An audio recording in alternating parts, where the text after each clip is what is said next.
أعوذ بالله من الشيطان الرجيم بسم الله الرحمن الرحيم والمؤمنون والمؤمنات بعضهم أولياء بعض يأمرون بالمعروف وينهون عن المنكر ويقيمون الصلاة ويؤتون الزكاة ويطيعون الله ورسوله أولئك سيرحمهم الله إن الله عزيز حكيم وعد الله المؤمنين والمؤمنات جنات تجري من تحتها الأنهار خالدين فيها ومساكن طيبة في جنات عدن ورضوان من الله أكبر ذلك هو الفوز العظيم صدق الله العظيم. Previously we did the ayat wherein Allah subhanahu wa ta'ala informs the believers the reality of the munafiqun and hypocrites, the munafiqun wal munafiqat ba'duhum min ba'd. And there we mentioned that in contrast to that, the mu'minun, their ayat will come over here, verse 71. So the hypocrites, they are one for another, they work for their own benefit and their own agendas. And the mu'minun, wal-mu'minun wal-mu'minat ba'duhum, but here there's a difference. There the ayat, there for munafiqun, it just said ba'duhum min ba'd. They're with one another. Here we have the word awliya that's added over here. Ba'duhum awliya'u ba'd. That for believers, their working together isn't pushed by mere worldly gain. It's not for the sake of, just what do we get out of it? What do I get out of it? It's not selfishness. It's not because of selfishness. Rather, ba'duhum awliya'u ba'd. There's an idea of wilaya here. Wilaya here has a sense of there's a mahabba, there's a love there, there's a guardianship that's also there. That the believers, when they work with one another, the agenda they work towards, there is a mutual and a common love that's also over there. And there is an idea of how can we help one another out. Help one another out in what? Akhirah. That how in this world can we help one another, whether it be towards amr bil ma'roof, whether it's in nahi al munkar, whether it's through ta'aleem and teaching one another, or whether it's infaq and spending upon one another.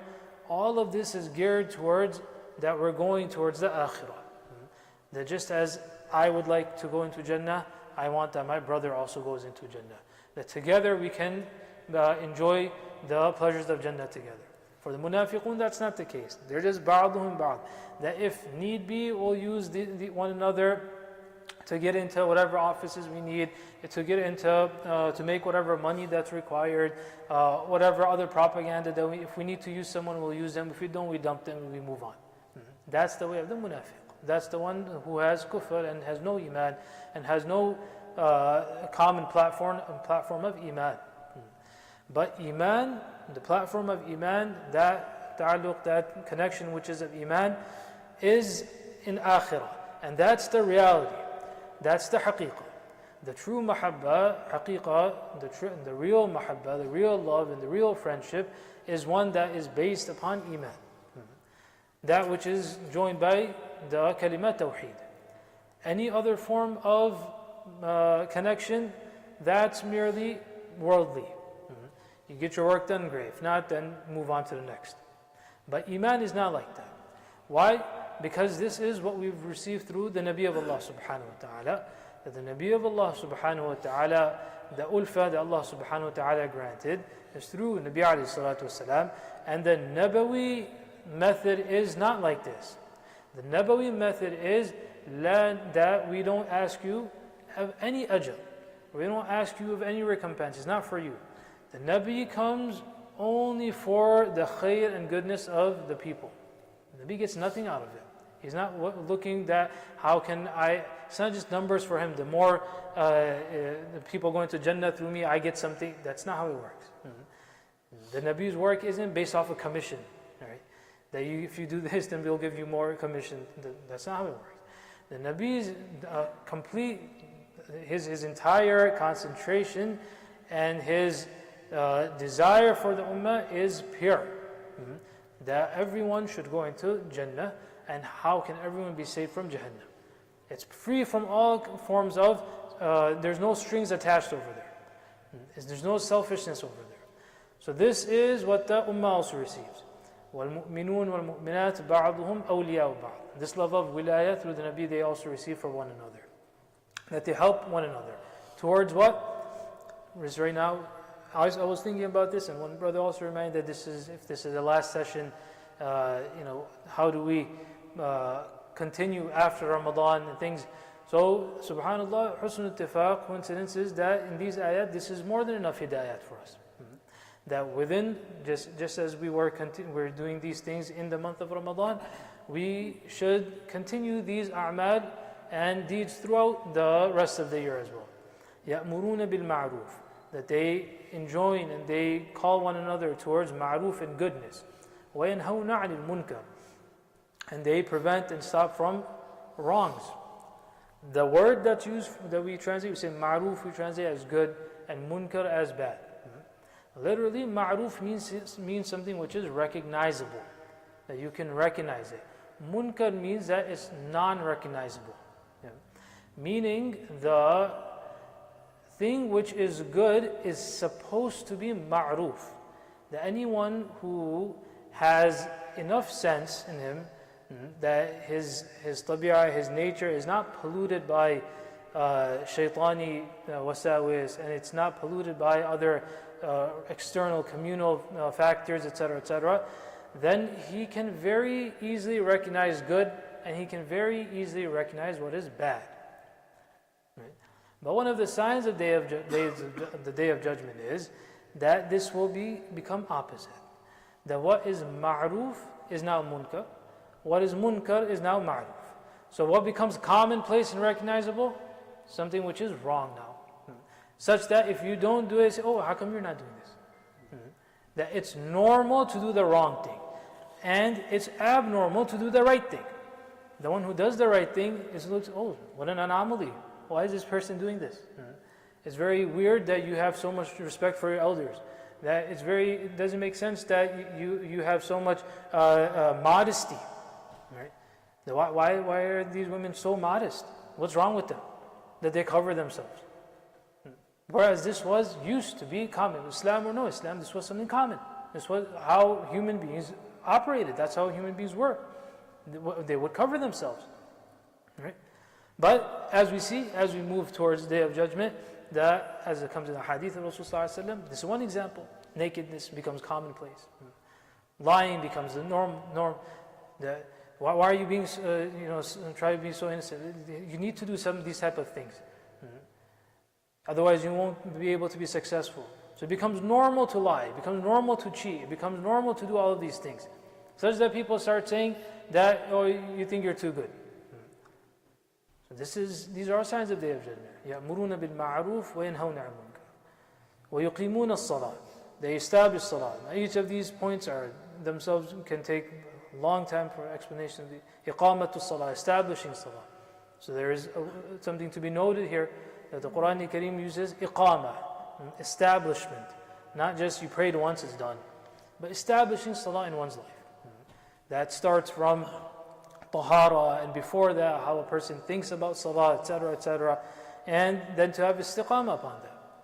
To have steadfastness upon that. Iqamatul salah has a meaning of istiqamah and steadfastness. You pray once, then you're gone. Right? That shouldn't be the case.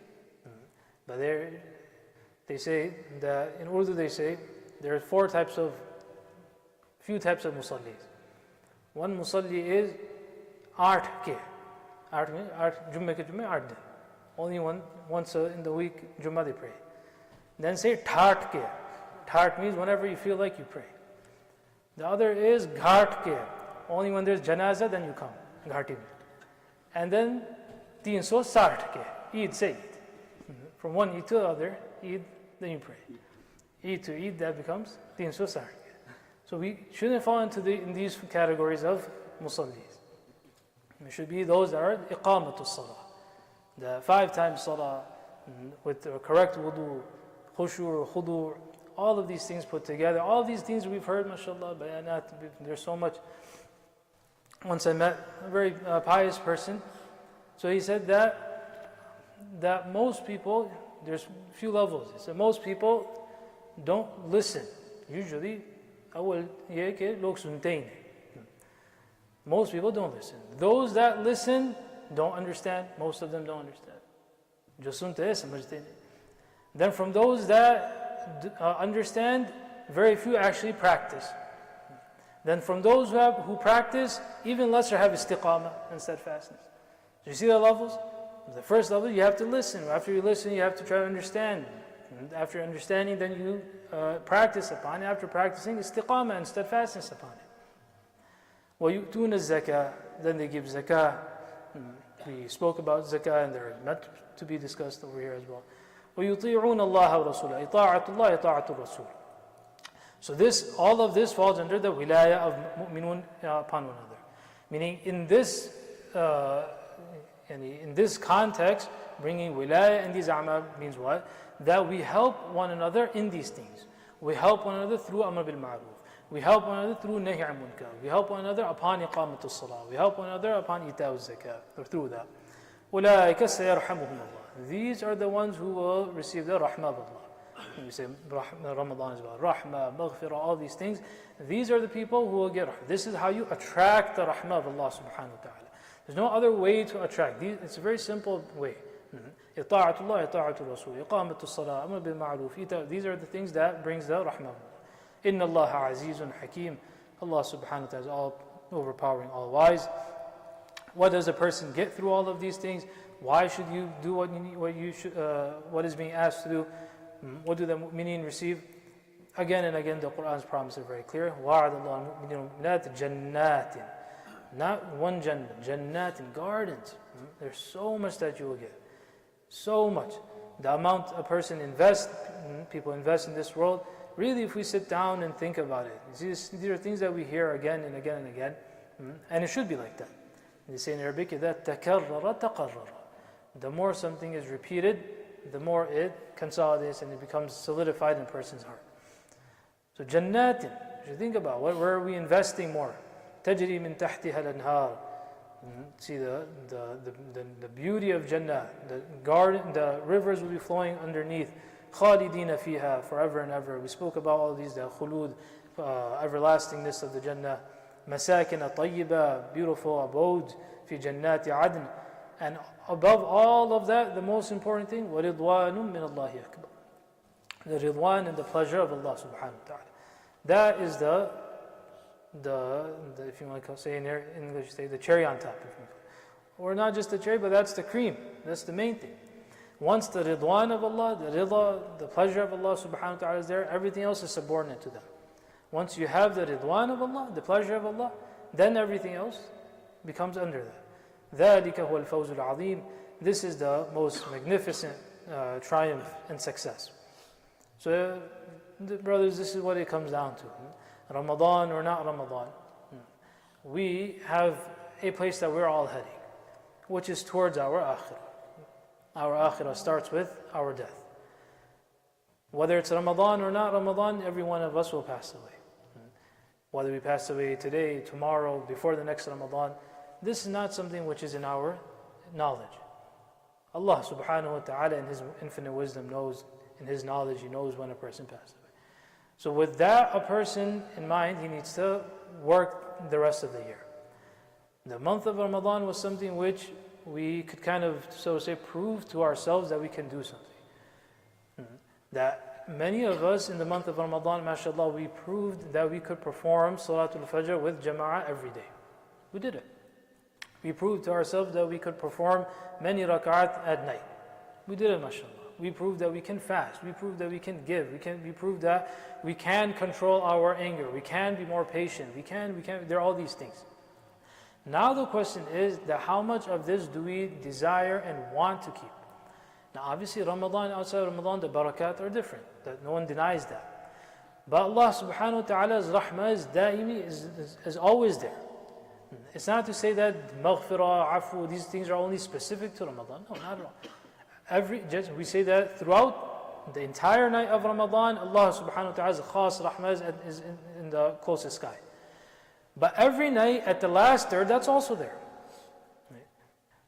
Every night, the last third of the night, just as in Ramadan, is throughout the night. That's the fadl of Ramadan. That has more, that's throughout the night. But every night, at the last third of the night, Allah subhanahu wa ta'ala's closest, most choicest rahmah is always there. The doors of maghfirah are always open. We're just talking about something more special. But the foundation, the asl, what we call it, the main, that's always there. There's no question of the maghfirah of Allah ta'ala not being there. There's no question of Allah ta'ala not giving outside of the month of Ramadan. So the example that we give, and we've given multiple times for a person, one is that as the month progresses, then a person slowly, gradually, kind of lose steam. That's one thing. For a person to always be on the same, when we say high condition, that's obviously next to impossible. That's not going to happen. But what definitely should not happen is that as soon as we see Eid and we celebrate that from the day of Eid, we almost purposely stop doing these things. That's like someone who cleans. If you clean an area, let's say you clean your car, then you purposely come and throw something inside there. So how? It's foolish. Right? You just clean the spot, purpose you come and throw coke on it, purpose you come and throw some drink on it, purpose you threw some food on it. But why would you do that? You just cleaned it. So 1 month we did so much effort, mashallah ta'ala, accept that. Then why purposely throw all these things away? No, I won't. It's Eid now, I'm not going to go for salah. No, it's Eid now, I'm not going to do this thing. I'm going to start all the wrongs that I used to do purposely. So that shouldn't happen. And then as far as istiqamah is concerned, then we have to keep ourselves connected. For example, this tafseer we do every Wednesday. Whatever other a'mal a person can join. Fasting, we have various forms. We have Som Dawood, which is more difficult. Every other day a person does it. Or Mondays and Thursdays, which is the Sunnah of Nabi Sallallahu Alaihi Wasallam. Or Ayyam al-Bid, the 13th, 14th, and 15th of every month. These are ways how we can keep engaged in those same a'mal. There's no new ibadah. Was there some new ibadah that we did in Ramadan? It's the same thing. The 2 rakat that you pray outside of Ramadan is the same inside Ramadan. So I don't want to take more time. There's the last, not even an hour, a few minutes left for Ramadan, inshallah. Whatever dua it is, whatever tilawah that's left, may dua that Allah subhanahu wa ta'ala accept whatever we did, and Allah ta'ala gives us ikhlas and gives us istiqamah and steadfastness to moving forward. Wa akhiru da'wana, alhamdulillah, subhanahu wa ta'ala.